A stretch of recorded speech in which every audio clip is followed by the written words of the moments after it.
This is a mistake. Sending a LinkedIn invite to someone who doesn't know you, who you've never talked with, they don't know about your business, they don't know about your philosophies, your styles, the culture, they don't know who you are as a human. Yet, you send them a LinkedIn invite to connect. And when they engage with you, either just to simply find out why you want to connect, your very next message back to them is, please introduce me to anyone who has a need for what I do. This is a mistake.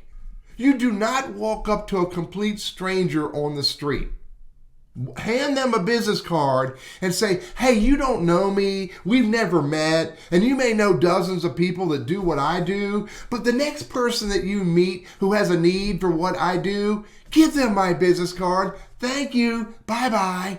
That is a mistake. If you want to know how to do this better, maybe we should talk.